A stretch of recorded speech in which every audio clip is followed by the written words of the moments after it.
नमस्कार and welcome to curiously education. I am sure दोस्तों आपको पता है कि कॉम्पिटिटिव एग्जामिनेशन में जैसे कि यूपीएससी है, फिर स्टेट लेवल की एग्जामिनेशन में रिपोर्ट्स एंड इंडाइसेस के साथ जुड़े हुए क्वेश्चंस खास करके प्रीलिम्स में पूछे जाते हैं। For example world happiness report 2023 में भारत का रैंक क्या था वगैरह वगैरह। लेकिन आज की इस डिस्कशन के बाद आपको पता लग जाएगा कि खास करके यूपीएससी और स्टेट लेवल की जो एग्जामिनेशन बॉडीज हैं, इनको इस प्रकार के रिपोर्ट्स से क्वेश्चंस जो हैं वो नहीं पूछने चाहिए। पता है क्यों? क्योंकि कोई भी रिपोर्ट है, कोई भी रिसर्च है, तो उस रिसर्च को, उस रिपोर्ट को किस मेथोडोलॉजी से किया गया, यानी कि मेथड क्या थी। आपने प्राइमरी डेटा कलेक्ट किया, आपने सेकेंडरी डेटा कलेक्ट किया, फिर जो रिसर्च आपने की तो उसका मेन इंटेंशन क्या है। ये सारी चीजें अगर इलॉजिकल है तो फिर उस रिपोर्ट का कोई मतलब ही नहीं रहता है। टाइम्स ऑफ इंडिया में चेतन भगत साहब ने एक बहुत ही इंटरेस्टिंग आर्टिकल जो है ये वर्ल्ड हैप्पीनेस रिपोर्ट पर लिखा है। दोस्तों हाल ही में वर्ल्ड हैप्पीनेस रिपोर्ट 2023 को रिलीज किया गया और हर साल की तरह जब भी ये रिपोर्ट रिलीज किया जाता है तो इसके बारे में बहुत सारी डिस्कशन होती है, बहुत सारे एनालिसिस होते हैं। लेकिन बहुत कम ऐसी एजेंसीज हैं या फिर बहुत कम ऐसे इंस्टीट्यूशंस हैं या फिर लोग हैं जो इस रिपोर्ट की हकीकत जो है वो हमारे साथ शेयर करते हैं। और चेतन भगत साहब का ये आर्टिकल जो है वो वर्ल्ड हैप्पीनेस रिपोर्ट 2023 का पूरा एनालिसिस हमें प्रोवाइड करता है। नाउ सी, ये रिपोर्ट के मुताबिक हमारा देश भारत जो है वो 137 देशों में से हमारा रैंक है 126। इसका मतलब ये है कि हमारे देश में लोग जो है वो बहुत ही नाखुश हैं। We are unhappy, we are miserable. और इतना ही नहीं, कंपैरिजन भी देखिए। यूक्रेन जहां पर युद्ध जैसी सिचुएशन चल रही है, इराक लगभग तबाह हो चुका है, बुर्किना फासो बहुत ही गरीब और पिछड़ा हुआ देश है, पैलेस्टाइन की सिचुएशन भी वैसी है, म्यांमार की पॉलिटिकल सिचुएशन आप जानते हैं, बांग्लादेश के बारे में जानते हैं, श्रीलंका की इकोनॉमिक क्राइसिस, और पाकिस्तान तो हर तरफ से एक पिछड़ा हुआ देश है। इन सारे देशों के कंपैरिजन में हमारा देश जो है वो मिजरेबल है। मींस ये सारे पिछड़े हुए एस्पिरेशनल देशों से भी हमारा देश जो है वो पीछे when it comes to happiness as पर दिस रिपोर्ट। और इतना ही नहीं, लास्ट ईयर यानी कि 2022 का अगर ग्लोबल हंगर इंडेक्स अगर आप देखें तो हमारा देश north Korea, Ethiopia, Sudan, Rwanda, Nigeria, Congo जैसे देशों से भी पीछे हैं। Out of 121 countries last year global hunger index ने हमें रैंक दिया है 107। आज की हमारी इस डिस्कशन में हम जानेंगे कि ये सारे के सारे रिपोर्ट्स जो हैं वो बकवास हैं। पता है क्यों? देखिए, यूनाइटेड नेशंस के द्वारा एक एनजीओ है जिसका नाम है सस्टेनेबल डेवलपमेंट सॉल्यूशंस नेटवर्क, और यही वो इंस्टीट्यूशन है जिसने वर्ल्ड हैप्पीनेस रिपोर्ट को रिलीज किया है। अब ये जो इंस्टीट्यूशन है ये एक बहुत ही छोटी ऑर्गेनाइजेशन है। इसका एनुअल रेवेन्यू सिर्फ $11 मिलियन है और लगभग इनको पैसे जो है वो ग्रांट्स के माध्यम से मिलते हैं। अब इनका जो ये पूरा रिपोर्ट है उसकी चालाकी देखिए आप। ये इंस्टीट्यूशन या फिर इस प्रकार के इंटरनेशनल ऑर्गेनाइजेशन के रिपोर्ट्स जो होते हैं तो उनमें ये क्या करते हैं, उनमें 3 एलिमेंट्स आपको देखने को मिलते हैं जो बहुत कम लोग इनको आइडेंटिफाई करता है। इसमें पहला एलिमेंट ये होता है कि इनकी जो फाइल होती है बहुत ही कलरफुल होती है और वेल डिजाइंड होती है, ताकि लोग जब इसको देखें तो इनको बहुत ही अट्रैक्टिव लगे। इतना ही नहीं, ये इंस्टीट्यूशंस जो हैं अपने रिपोर्ट में बहुत सारे चार्ट्स और टेबल्स का इस्तेमाल करते हैं ताकि लोगों को लगे कि ये बहुत ही वेल रिसर्च्ड और थरो एनालिसिस है। और इतना ही नहीं, जो फोटोज यूज किए जाते हैं ना, फोटोज को लेकर भी इनकी 3 गाइडलाइंस हैं कि फोटोज में क्या दिखाना है, फैमिलीज को दिखाना है, एक महिला अपने बच्चों के साथ खड़ी है, ऐसी चीजें दिखानी है। जब आप फोटोज खींचे तो पुअर एंड शाय लोगों के फोटोज आपको लेने हैं, थोड़े बहुत वो स्माइल करते हो इस प्रकार के फोटोज, ताकि एक इम्पैक्ट क्रिएट की जाए।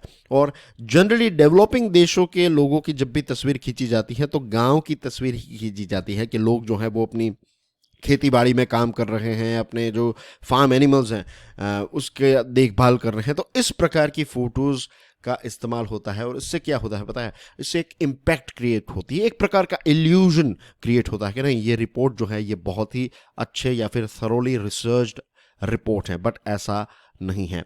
वर्ल्ड हैप्पीनेस रिपोर्ट जो है वो ये क्लेम करता है कि दुनिया के सारे लगभग दुनिया के सारे देश जो हैं उनका हैप्पीनेस लेवल नापने की क्षमता इनकी है।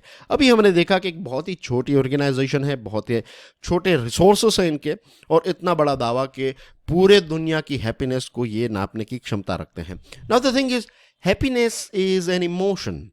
राइट। जैसे हंगर एक इमोटिव वर्ड है, वैसे ही हैप्पीनेस भी एक इमोटिव वर्ड है। अगर हम कहें कि एक देश जो है वो बहुत ही हंग्री है, तो एक अलग प्रकार का इमोशन जो है वो इससे जनरेट होता है। Same thing goes with happiness. ना वी नो कि भूटान एक ऐसा देश है जो हैप्पीनेस के बारे में दुनिया को एक इंट्रोडक्शन दिया भूटान ने कि नहीं, हैप्पीनेस जो है उसको हमें नापना चाहिए। पर कैपिटा इनकम जो है दैट इज नॉट इंपॉर्टेंट, क्योंकि हम जानते हैं कि अगर आप बहुत सारे पैसे भी कमा रहे हैं तो इसका मतलब ये नहीं है आप सक्सेसफुल हैं। अचीवमेंट और सक्सेस के बीच में एक बहुत बड़ा डिफरेंस होता है। Achievement is more like quantity, right, and success is more based on quality. लेकिन मेजरमेंट जो है वो कैसे किया जाता है, दैट मैटर्स। अब ऐसा प्रश्न तो नहीं पूछा जाएगा कि आप खुश हैं। अगर आप किसी को भी पूछेंगे then they will say yes we are happy. लेकिन यहां पर ये इंस्टीट्यूशंस क्या कर रहे हैं पता है, एक गैलप वर्ल्ड पोल है। गैलप वर्ल्ड पोल का जो डेटा है उसका इस्तेमाल इस हैप्पीनेस रिपोर्ट में किया जाता है। अब इसमें क्या होता है कि लोगों को पूछा जाता है कि आप अभी कहां पर हैं जीवन में और आप कहां पर पहुंचना चाहते हैं। तो इट्स लाइक कि लेट्स से आप कॉम्पिटिटिव एग्जामिनेशन की तैयारी कर रहे हैं, आप आईएएस बनना चाहते हैं और आप आईएएस बने नहीं हैं, राइट, आप बनना चाहते हैं, तो फिर आपको दुखी माना जाएगा कि आप जहां पर पहुंचना चाहते हैं वहां पर नहीं पहुंचे, that means you are not happy. इस प्रकार से ये गैलप वर्ल्ड पोल जो है वो डेटा कलेक्ट करता है और फिर यही डेटा जो है वो वर्ल्ड हैप्पीनेस रिपोर्ट के द्वारा यूज किया जाता है।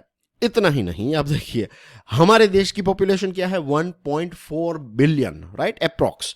अब हमारे देश में से सिर्फ 500 से लेकर 2000 लोगों का डेटा जो है या फिर एक सैंपल सर्वे जो है ये बहुत ही छोटा है। 1.4 बिलियन लोगों को नापने के लिए आपने सिर्फ 500 से 2000 लोगों को प्रश्न पूछा, और इनमें से भी प्रश्न भी जो आपने पूछे उसमें भी ये है कि लोग कहाँ पर हैं और कहाँ पर पहुंचना चाहते हैं। तो इसके आधार पर अगर देखा जाए तो यही लगेगा कि पूरा भारत जो है वो बहुत ही दुखी है। तो यू कैन सी हियर कि इनकी मेथोडोलॉजी जो है, डेटा कलेक्ट करने की जो एक प्रक्रिया है या फिर प्रश्न जो पूछे जाते हैं इस इंस्टीट्यूशन के द्वारा, वही बेसिक लेवल से गलत है। और फिर दूसरी चीज़ें जो ये इंस्टीट्यूशन नापती हैं या फिर इसका मेजरमेंट किया जाता है that is per capita income. ना ऑफ कोर्स वी नो कि जो रिच देश हैं तो उनकी पर कैपिटा इनकम जो है वो ज़्यादा है, तो इसकी वजह से रिच देश जो हैं, डेवलप्ड देश जो हैं, वो इसमें ऑटोमेटिकली आगे आ जाते हैं। दूसरा क्राइटेरिया है चैरिटी, कि आप कितना दान करते हैं, तो इसमें भी पैसे वाले देश जो हैं वो आगे हैं, तो इसमें भी वो हमसे आगे निकल जाते हैं।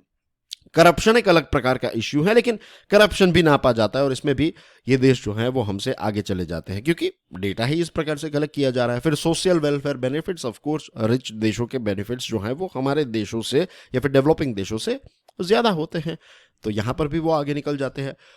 और एक इंटरेस्टिंग चीज़, इंडिपेंडेंट डिसीजंस मेकिंग को भी देखा जाता है। अब देखिए हमारी सोसाइटी जो है ये कलेक्टिव सोसाइटी है, या फिर अगर आप देखेंगे कि एशिया की सोसाइटी जो है it's more family oriented collective society है, और वेस्टर्न सोसाइटीज जो हैं वो मोर लाइक इंडिविजुअलिस्टिक सोसाइटी है कि 18 साल के बाद जो लड़का या फिर लड़की है तो पेरेंट्स कह देते हैं कि आप अपनी तरीके से जिए, राइट, आप अपना खुद का घर बसाइए, खुद की जॉब ढूंढिए, बिजनेस कीजिए, जो भी आपको करना है, राइट, थोड़ा बहुत सपोर्ट हम प्रोवाइड करेंगे लेकिन आप हमारे घर में नहीं रह सकते। और हमारे यहाँ पर क्या है, ग्रैंडफादर, फिर फादर और बच्चे, 3 जनरेशन्स, 4 जनरेशन्स जो हैं वो एक ही घर में हम रहते हैं। तो जब भी कोई डिसीजन लेना होगा तो एक कलेक्टिव डिसीजन ही होगा क्योंकि सोसाइटी ही ऐसी है। और फिर ये इंस्टीट्यूशंस जो होती हैं वो क्या देखती हैं कि इंडिपेंडेंट डिसीजंस आप कितने ले पाते हैं। तो भाई हमारे यहाँ पर तो ये पॉसिबल ही नहीं है कि इंडिपेंडेंट डिसीजंस हम लें, क्योंकि हमारे रिलेशंस ऐसे हैं तो हम किसी ना किसी को पूछेंगे, उनका जो ओपिनियन है उसका इन्फ्लुएंस हमारे यहाँ पर रहता है। ये हमारी सोसाइटी की यूनिकनेस है, it's not bad, it's uniqueness. और फिर वेस्टर्न सोसाइटीज़ जो हैं तो उनकी अपनी खुद की यूनिकनेस है। तो अगर आप ऐसे डिसीजंस या फिर इस प्रकार की चीज़ों को भी इसमें ऐड करेंगे तो डेफिनेटली वेस्टर्न सोसाइटीज़ जो हैं वो इसमें आगे ही रहेगी। फिनलैंड, अब फिनलैंड जो है इसको happiest country in the world माना जाता है और पिछले 6 सालों से इस रिपोर्ट में नंबर 1 अगर कोई देश है तो दैट इज फिनलैंड। फिनलैंड की जियोग्राफी की बात करें तो ये नॉर्थ पोल से काफ़ी नज़दीक है और लगभग आप देखें विंटर टाइम में तो इसमें टेम्परेचर -40 डिग्री सेल्सियस जितना हो जाता है, -40 डिग्री सेल्सियस, राइट। और फिनलैंड का बहुत सारा ऐसा पार्ट भी है कि वहाँ पर 50 डेज और 50 नाइट्स के लिए कंप्लीट डार्कनेस होती है because of this north pole. और फिनिश पीपल के बारे में यह कहा जाता है, एक स्टीरियोटाइप है कि जनरली स्पीकिंग फिनिश पीपल जो होते हैं बहुत ही साइलेंट होते हैं और इतनी ज़्यादा बातचीत नहीं करते हैं, ज़्यादातर इंट्रोवर्ट होते हैं, लेकिन फिर भी फिनिश पीपल एज पर दिस रिपोर्ट जो है वो बहुत ही हैप्पी हैं, राइट। तो वी नो कि जिस प्रकार की मेथोडोलॉजीज और जो पैरामीटर्स ये यूज कर रहे हैं, ये सारे पैरामीटर्स जो हैं they are not that accurate. इनको अगर देखना है हैप्पीनेस क्या है, तो फिर इनको आईपीएल जब हमारे देश में खेला जाता है तो स्टेडियम में जाकर देखना चाहिए कि खुशी क्या होती है, हैप्पीनेस क्या होती है। हमारे फेस्टिवल्स, राइट, सारे फेस्टिवल्स ले लीजिए आप, दिवाली हो, क्रिसमस हो, ईद हो, Holi, there are so many festivals in our country. Means हमारा देश जो है वो थोड़े थोड़े समय में कोई ना कोई फेस्टिवल आता ही रहता है और लोग जो है वो फेस्टिवल को जी जान से सेलिब्रेट करते हैं। हमारी शादियों को देखिए, हमारी में से गरीब घर है, एक छोटा सा परिवार भी है, तो भी शादी में कम से कम 100-150 लोग जो हैं वो तो खाना खाने के लिए आएंगे ही। और इतना बड़ा देश है कि आप किसी की भी वेडिंग में चले जाइए और वहाँ पर खाना खाने, तो पता भी नहीं चलेगा कि कौन आकर खाना खाकर चला गया, और अगर आप पकड़े भी गए तो आप कह सकते हैं कि आप साइंस की तरफ से हैं, और हमारे यहाँ पर जब किसी घर में एक बच्चा पैदा होता है तो उस समय का सेलिब्रेशन भी एक अलग लेवल का होता है। तो ये सारी चीज़ों को अगर ये इंडेक्स या फिर ये इंस्टीट्यूशंस देखे तब पता चलेगा कि हैप्पीनेस जो है वो क्या है। और कंपैरिजन की ही अगर बात आ रही है तो क्या ये इंस्टीट्यूशंस दुनिया में डिप्रेशन रेट्स जो हैं इनका कंपैरिजन करते हैं? नहीं करते हैं। डिवोर्स रेट का कंपैरिजन करते हैं? फिर जो बच्चे हैं उनका एल्डर्स के साथ किस प्रकार का रिलेशंस है, फॉर एग्जांपल ग्रैंड पेरेंट्स और ग्रैंड चिल्ड्रन के बीच में जो बॉन्डिंग है, जो क्लोजनेस है, इनका एनालिसिस किया जाता है? नहीं। स्पिरिचुअलिटी हमारे देश में आपको कितने सारे, मीन्स मेजोरिटी हमारे देश में लोग जो हैं वो स्पिरिचुअल हैं, तो इन सारी चीज़ों को तो वो एनालाइज ही नहीं करते हैं। और सिर्फ पैसे और पैसे के साथ जुड़े हुए क्राइटेरियाज, खास करके क्वांटिटेटिव क्राइटेरियाज पर ही ये रिपोर्ट्स जो है वो डिपेंडेंट होते हैं। दैट्स द रीज़न कि ये रिपोर्ट्स जो हैं इनके ऊपर यूपीएससी और दूसरे इंस्टीट्यूशंस को क्वेश्चंस नहीं पूछने चाहिए, क्योंकि इनकी मेथोडोलॉजी जो है वही गलत है। चेतन भगत साहब जो हैं वो ये कह रहे हैं कि I strongly suggest the creators of the report take a trip to India, कि आप भारत एक बार आइए और देखिए यहाँ पर कितनी खुशियाँ हैं, कितनी स्माइल्स है, कितना प्यार। और इतना ही नहीं, उन्होंने ये भी बताया कि उन्होंने दुनिया के बहुत सारे देशों में प्रवास किया है, वो गए हैं, और वो कह सकते हैं कि Indians are among the happiest people on earth. ऐसा चेतन भगत साहब ने इस रिपोर्ट, इस अपने आर्टिकल में, टाइम्स ऑफ इंडिया के आर्टिकल में लिखा है। दोस्तों, मेरा प्रश्न आपके लिए ये है, what do you think about it? क्या आपको क्या लगता है, राइट, कि क्या हमारा देश जो है वो जेन्युइनली खुश है, और क्या ये रिपोर्ट्स जो हैं वो गलत हैं, या फिर आपका क्या राय है, आपकी क्या ओपिनियन है? कमेंट में सेक्शन में जरूर बताइएगा। Thank you very much for watching this video. I will see you soon with some more interesting topics. Till then enjoy your studies. God bless you all. जय हिंद।